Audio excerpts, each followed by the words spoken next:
Good morning, everybody. At 10:01, we're going to call to order the Board of Commissioners meeting for Tuesday, August 25th. If you would, please rise for the Pledge of Allegiance. I pledge allegiance to the flag of the United States of America and to the republic for which it stands, one nation, under God, indivisible, with liberty and justice for all. Thank you all very much. At this time, we'll accept any public comments for individuals in the room or on the phone. We are seeing no one raising their hand on the phone or offering public comment here in the room. So we'll proceed with the rest of our agenda. We'll look for a motion to approve the minutes from our last meeting. Motion to approve the minutes from the August 18th Board of Commissioners meeting. We'll second that. It's been moved and seconded. Hearing no further discussion on the minutes, all those in favor of approving it say aye. Aye. Aye.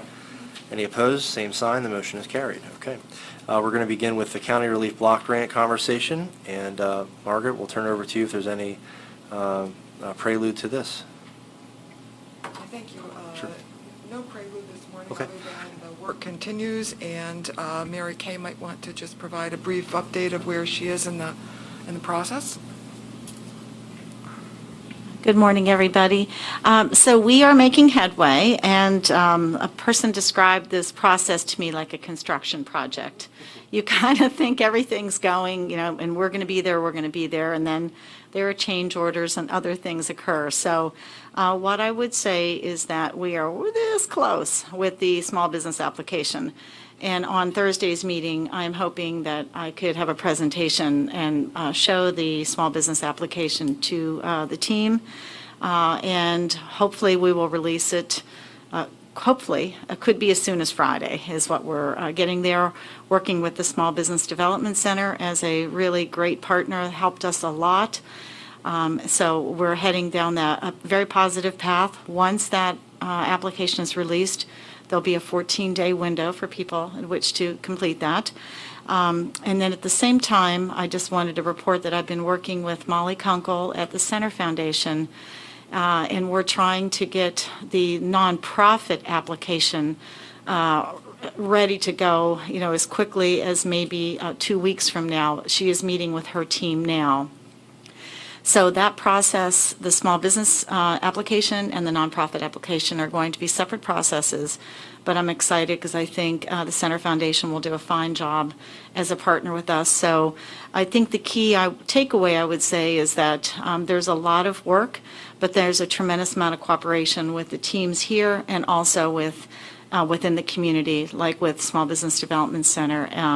Ben Franklin also helped me with the application, as well as Center Foundation. So I'm feeling good about that partnerships, and I very much appreciate those.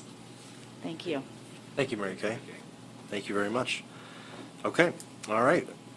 Again, on Thursday, we'll look forward to having more conversations on the CRBG. Moving into our proclamations, we have a consideration for Proclamation number 18 of 2020. We're going to welcome up Carrie Hall, our Director of Criminal Justice Planning, to talk a little bit about this. Good morning, Carrie. Good morning. I come before the board today to request recognition of International Overdose Awareness Day, which is August 31st, and then National Recovery Month, which is the entire month of September. So since 2013, Center County has lost 121 lives to overdose deaths. In 2018, Pennsylvania alone lost 4,491 individuals as a result of a drug overdose, with 22 of those being from Center County. Overdose deaths shatter families, friends, and their communities. At least 1 in 4 families in Pennsylvania is impacted by the chronic disease of addiction. We must encourage relatives and friends of people with substance use disorders to implement preventative measures, recognize the signs of a problem, and guide those in need to appropriate treatment and recovery support services. It's estimated there's over 23 million adults living in long-term recovery. During a time when overdose deaths continue to rise, the HOPE Initiative wants to remind everyone that prevention works, treatment is effective, and recovery is possible. So unfortunately, due to COVID and health concerns, we'll not be able to hold the same events that we typically do here in Center County to honor those and to remember those that we've lost. So the courthouse will still be lit purple and remain lit purple through the month of September, but unfortunately we can't do our remembrance ceremony or hang all the ribbons throughout the county. But we still want everyone to acknowledge and remember those that we've lost and those that are fighting to stay in recovery. Thank you, Carrie. And we should mention as well the cooperation and the work that has been done on the drug court. We're about 2.5 years into it, and it launched, the planning of it launched many, many years ago, but in terms of the actual program itself began in 2018, and there's been many, many successful graduates from that.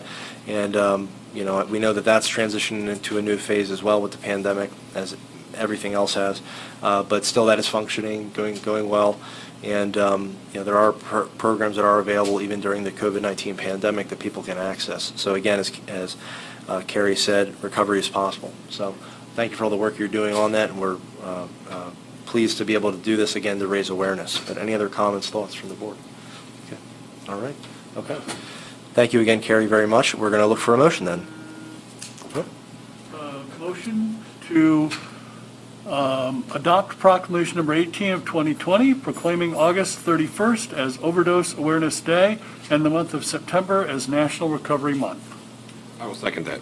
And moved and seconded. Any final discussion, comments on this? Hearing and seeing none, all in favor say aye. Aye. Aye. The motion is carried. Okay, thank you again, Carrie. Thank you. Okay. At this time, we're going to be joined by Natalie Corman on the phone, and we're going to welcome Natalie today. Good morning, Natalie. Good morning, Commissioner. So I am covering the contracts on behalf of Adult Services and MHID. So we'll start with Adult Services, which has, I think, a total of 15. So I'll walk through some of these with you. So contracts 1, 2, 3, and 4 are all addendums for Center Helps, Center County Youth Service Bureau, and Interfaith Human Services as we finish up our fiscal year 1920. As within our block grant, we have the flexibility of funding and being able to move money around, and we were able to do that in a variety of areas as we saw needed, especially as we entered the last quarter with the pandemic. So increased rental assistance for the Youth Service Bureau for RAP and increased INR line funding for that service. So those 4 are all covered under our Human Service Block Grant for 1920. So contract number 5 is a new contract with United Way of Pennsylvania. United Way of Pennsylvania received Home for Goods funding for counties throughout the Commonwealth to provide housing assistance, and especially in these times of the pandemic. And so we in Centre County have been awarded $17,745, which can be for either emergency shelter or homeless prevention. So very similar to the HUD grants that we receive and other funding, but this is just coming through. So that contract is with United Way of Pennsylvania for us to receive the funding. We will then work with our local providers, as we always do, to provide whether that's hotel motel funding, whether that's prevention in terms of financial or rental assistance, based on families' eligibility for these programs. So it just is an additional round of funding that we will be able to provide support to families in need in our community this year. And then numbers 6 through 15, excluding number 8, please, are all new fiscal year 2021 contracts for the Human Service Block Grant funding that Adult Services receives. So these are all contract renewals that we have with a variety of those agencies: Housing Transition, Center Safe, Youth Service Bureau, Center Helps, Interfaith, and Center Volunteers in Medicine. The contract's funding for state total $192,004.51. And of note, these contracts are at the 5 months of funding, as we have previously discussed, due to the state budget. So you will most likely see these contracts addendums later in the calendar year as they finalize the state budget. But these are all for us to continue those services that we noted in our block grant plan for 2021. And the final one to pull out is number 8, the contract renewal with Housing Transitions for the Center County Rapid Rehousing Program. At the Commissioner meeting last week, you approved our contract with the Housing and Urban Development, HUD. For the award of this letter, this contract now provides the funding to be able to do that homeless prevention rapid rehousing program. I believe it was serving 90 individuals in one category, 90 households, and another 30 households. And so this contract with Housing Transitions allows those services to continue. And I think that's all 15 contracts for Adult Services. Thank you very much, Natalie. Any questions for Natalie on these items? Actually, I do have one. I was wondering, Natalie, if you could get us some of the call data from Center Helps to see what kind of volume, particularly during this kind of COVID lockdown situation that we've had, to see what type of volume they're receiving and whether it's up or down due to the pandemic? I was just curious if you could. So, Commissioner Grisham, sure, we've actually been doing weekly data reports with them because we have been curious as to what type of calls they have been receiving since I believe we started that the first week of March. We've been able to glean kind of data for them. And so if you, I actually have it in front of me because we work on it every kind of Tuesday.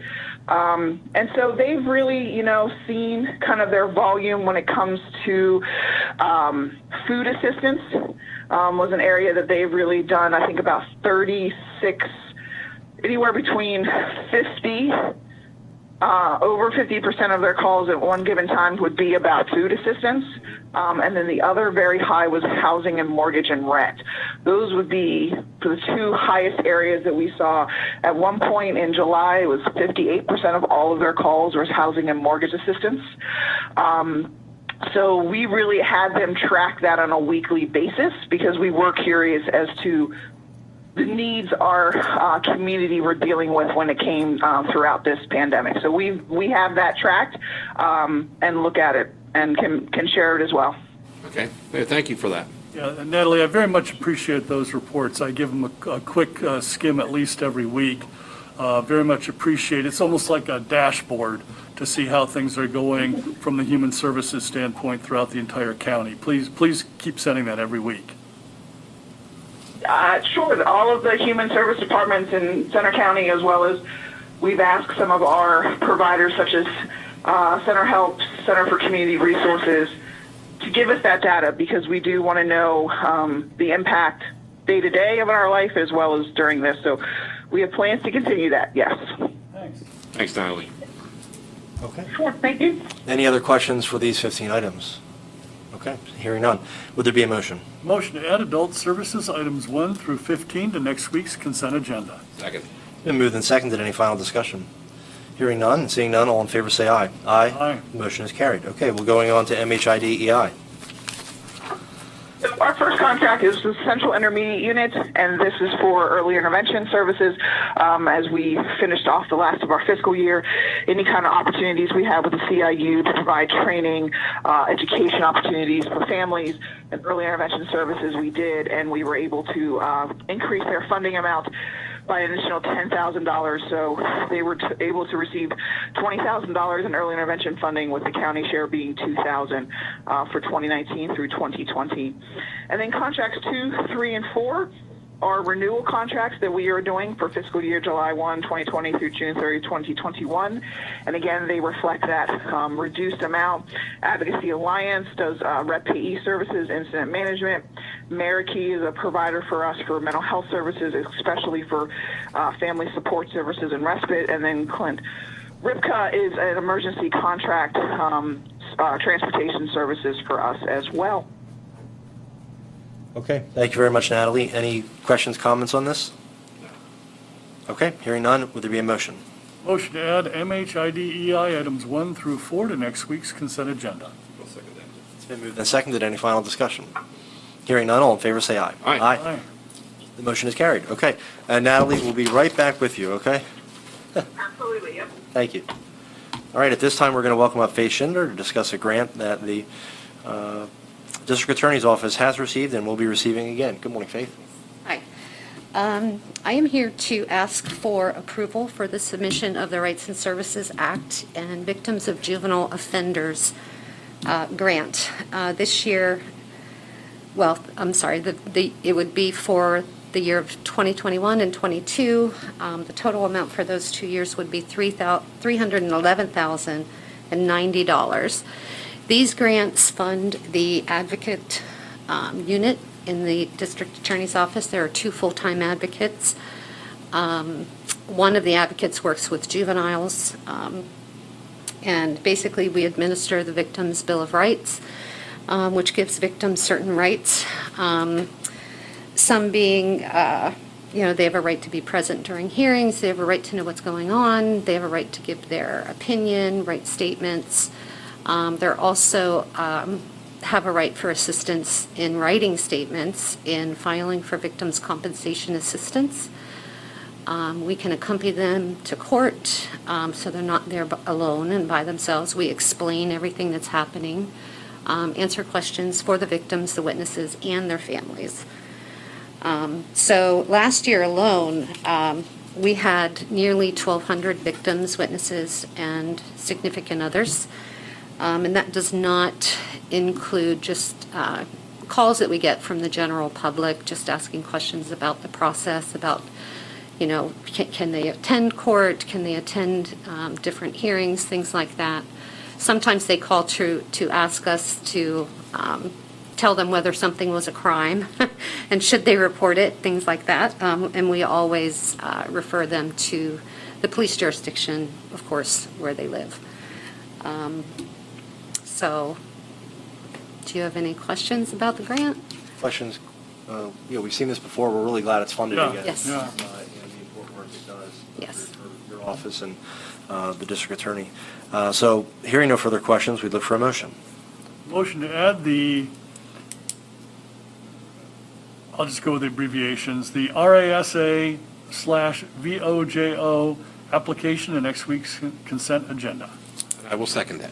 All right, it's been moved and seconded. Any final questions, comments? I had one comment. We Yeah, had please. an opportunity, Faith and I were talking before the meeting, and had a chance to remember one of my favorite county employees, and one of her probably favorite coworkers, Princess, who Oh, worked yes. in that office for a very long time, and just lamenting her passing and how important it was that Princess was for the betterment and welfare of so many particularly children who found comfort with Princess the dog. So just want to say thank you, and she is missed, and we appreciate all the work that you do, but just recognize Princess for a moment and remember having passed 3 years ago. Yes. So thank you. Thank you. Thank you, Commissioner. Okay. Hearing no further questions, all in favor of moving this to next week's consent agenda, do so by saying aye. Aye. Opposed, same sign. Motion carries. Thank you, Faith, very much. Okay, and then we have two other items under grants. One is aging and one is Veterans Affairs, and we'll turn it back over to Natalie. Good morning again. So the first one is for on behalf of the Office of Aging, and really it's on behalf of the RSVP program. So this is an application to the Corporation for National Community Services, CNCS, in the amount of $104,871 for the first year of the grant. So we are currently in our last year of a third-year grant with CNCS that expires March 31st of 2021. So this application starts that process over with them again on a 3-year grant, but every year we submit a budget for 1 year of that 3-year grant. So what we'll be looking for is about 60,000 or so, I think that's correct, yep, specifically from CNCS, and then the county will have a higher match the first year, and then that match will drop off the last 2 additional years. But this funding allows us to fund a large, good portion, almost 50% of the RSVP program. And what we'll be looking at in particular with this grant application will be the volunteers that work at our food banks and pantries and the VITA program. So we highlight certain programs based on the usage and the outcomes that CNCS looks for. And so we will be doing that over the 3 years, really collecting the data, the volunteers that work there, and being able to support that.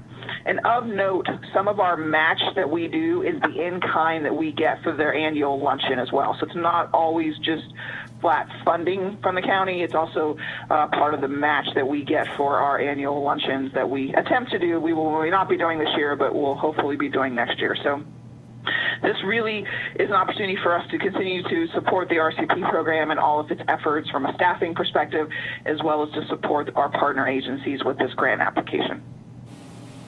Okay, thank you, Natalie. Any questions on the RCP grant? Great program. Looks like the schedule is a little tight. You want this onto the Thursday consent agenda? So yes, so we have it to be due September 1st, which is next Tuesday. But with e-grants, we always like to give ourselves a day or two leeway to make sure the system is operating. Good idea. Well, why don't we just do it today and be done with it? I mean, I don't see any reason why we can't just approve it today and allow her a week to. Sure, get it that's an option, yeah. If we'd be comfortable making that motion, sure, sure. Sure. Motion to approve the submission of an application to the Corporation for National and Community Services in the amount of $140,871. I will second that. Okay, it's been moved and seconded. Any final discussion on the motion? Hearing none, all in favor say aye. Aye. Aye. The motion is carried. Okay, and then we'll go into the Veterans Affairs Amendment. Sure. So in 2019, the Office of Veterans Affairs applied for a grant for the Veterans Trust Fund to provide funding to the office to do a number of different outreach opportunities that we do. So it allowed technology to be purchased, staff time to be reimbursed, to really make sure we go out and about and reach veterans throughout all of Center County so they're aware of their benefits, aware of resources that we can provide for them. And so this grant was to expire May 31st. However, we were able to be given an opportunity to extend it to December 31st in hopes of being able to spend all of the funding. And so this grant amendment allows us to be extended to December 31st in hopes that we can spend the remaining amount of $4,599.81. And so staff will continue to see what opportunities we have to do some outreach, some supplies that we might need that we can build towards this grant and extend it. Okay, thank you, Natalie. Any questions on this? Hearing none, would there be a motion? Motion to add the amendment for Veterans Affairs to next week's consent agenda. It's been moved and seconded. Any final discussion? Hearing none, all in favor say aye. Aye. Aye. The motion is carried. Okay. Thank you, Natalie, very much. We appreciate it. Thank you, Commissioner, very much.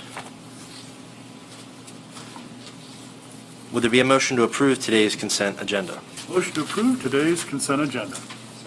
Been moved and seconded. Any further discussion? Hearing none, all in favor say aye. Aye. The motion is carried. Okay. Margaret, anything to report from you today?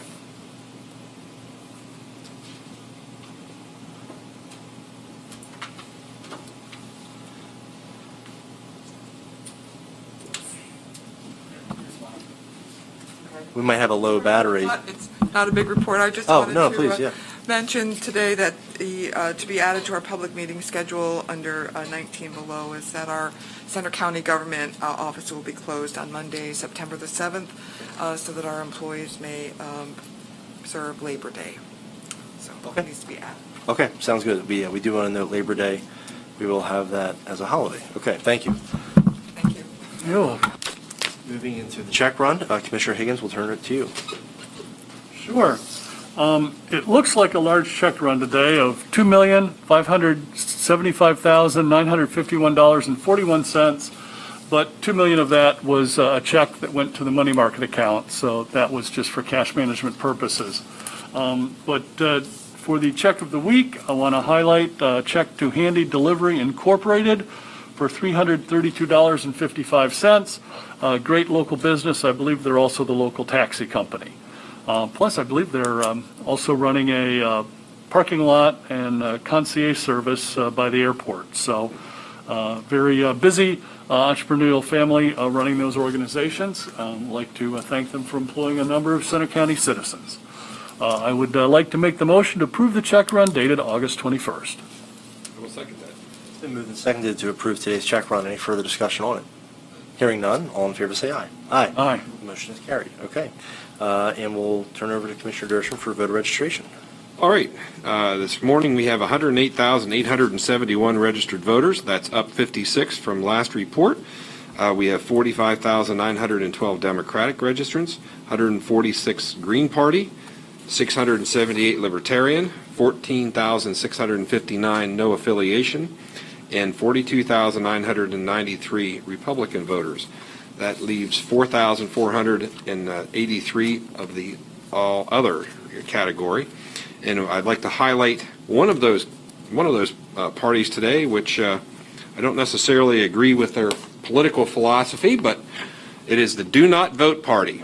The Do Not Vote Party has one registrant in Center County. And in defiance of the Do Not Vote Party, I will tell you that we have a limited amount of time left to register for the fall general election, so get out and register and get out and vote. So, now, the highlight precinct this week is precinct number 82, which is Union Township, and they vote at the community building. And I would offer that in the primary, they had total registered voters 859. They had 403 ballots cast of those, which leaves a turnout percentage of 46.92, which I think is not too bad. So obviously the voting spirit is very solid in Union Township. And the folks that make it happen, the judge of elections is Zach Robinson. The minority inspector is Judy Dyke. The majority inspector is Judy Walker. And the clerks are Laura Reese and Joanne Single. And again, thank you to Unionville, Union Township Community Building for allowing us the opportunity to use your facility, and we'll see you in just 70-some days. So, Okay, thank you very much, Commissioner. Any executive sessions to report, Margaret? Okay, all right. We will accept any questions from the press at this point. Gary? You had some public comments last week after the video of Penn State students in East Falls. Have you been in contact with Penn State since then? Have you heard from them? Any dialogue between county and the university? Absolutely, yes. So immediately when the video surfaced, and many community members reached out expressing concern about what actions would be taken, and very pleased to see President Barron make a very clearly worded statement against what was happening on campus. And I think what you've seen since is you've seen a recognition from many of the on-campus students that that is not going to be tolerated, and the consequences of what that could mean for their time here at Penn State. And we do still hear that there are some concerns from off-campus apartments, and so we get calls. I'll speak for myself. I'll get calls from residents who will be saying, "I'm seeing this, I'm seeing that," and I say, "Please, if you're in the borough, please reach out to the State College Police on their non-emergency number. Make a report if you'd like." But I think that was that occurred, and the university is taking actions for it. So, and we know that they released their dashboard, their public dashboard. And so whatever actions they can take to make that a daily report would be terrific. I think the community would want to see on a daily report the kind of tests that are coming back. So that would be important. So I've had dialogue with them and have talked with them since the incident, and ongoing as well. Trying to find. Are you confident with the university's program? Yesterday on CNN, the student government leaders were on, saying the university should go to online. They don't have confidence in what the university has set up on campus. Do you have some degree of confidence in what Penn State's doing? I think the university student body president, Mr. McKay, is really a bright person who thought through his comments, and I can't say I necessarily disagree with him. He's speaking as the student representative. He's speaking for the students, and so I don't want to. I want to appreciate what he said, and I think he put in a very good light. So I don't want to contradict or just I want to say thank you for what he said. Any concerns or thoughts on the presiding judge putting the mail-in lawsuit on hold? If there's any. I don't have any immediate comments. No, I think the thing is that Pennsylvania State Supreme Court is going to hear the case and hear the Pennsylvania Secretary of State's comments, and we'll see what she says, or what the high court of the Commonwealth says. But it does leave a little bit of uncertainty, but we're still moving forward with our plans regarding a drop box here at the Willowbank building. We need to submit a plan to the Department of State no less than 45 days before the election for that drop box, and so we're going to be doing that in the next few weeks to get that finalized so they can give us feedback on it, but very confident that'll be an acceptable form for people to return their ballots safely. I'm pleased to see that the law that was passed by the Republican House and the Republican Senate to allow mail-in voting is going to be reviewed by the State Supreme Court of Pennsylvania, because it is a state law enacted by our state legislature.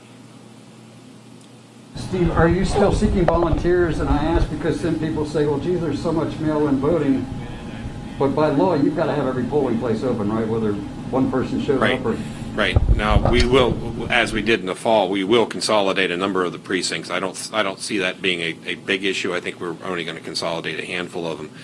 Our challenge right now is, and I think my fellow commissioners would agree, is getting ready for that onslaught of those mail-in ballots and being able to process them effectively on the week of the election. So we are sort of waiting to see what volume and what level of manpower we're going to need to make that effort occur.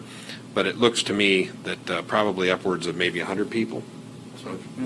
So there would be a large number of folks that will be dedicated to making sure that those mail-in ballots and the absentee ballots are processed promptly. Natalie's report on human services, is that the two main topics you see, generally housing and food? That seem to be the two main she mentioned in terms of impact from the pandemic.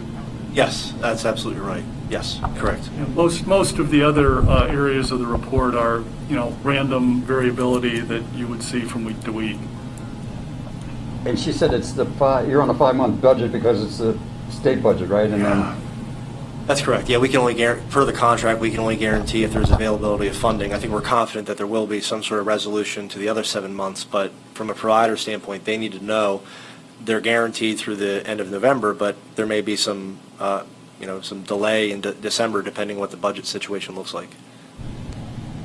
thank you. Okay, sure. And then we will go to the phones here, as they say. Marley, good morning. Good morning. I just have a few more follow-ups from last week's questions about the upcoming election.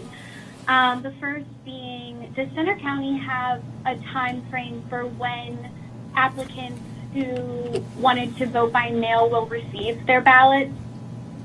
Sure. So that's also dependent on any court challenges that are occurring for any candidates that may have not submitted the appropriate number of petition signatures.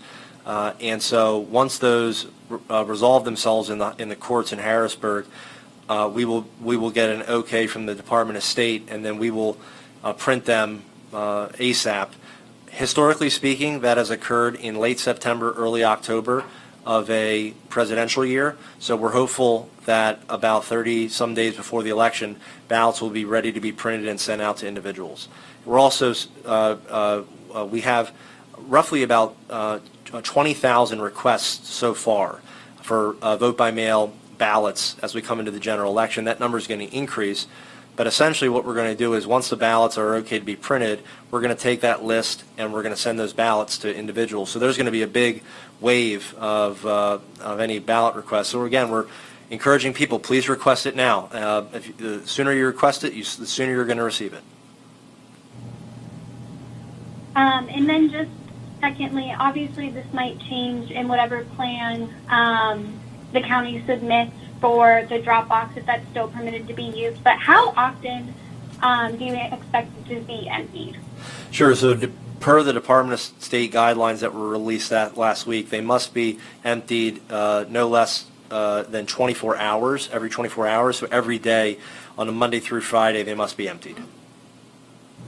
Okay, thank you. That's all I have. Oh, sure. And just to tag onto that, in the primary election, we were emptying the drop box out in front of the Willbank twice a day, once in the morning, once in the evening, and that was a pretty good routine. But depending on whether or not, there's obviously going to be more ballots, so we may have to do it more. But again, every 24 hours. But thanks for the question. Thank you. Okay. Seeing no further questions, we're going to look for a motion to adjourn. Motion to adjourn at 10:35. Second that. All those in favor of adjourning, say aye. Aye. Aye. Thank you all very much.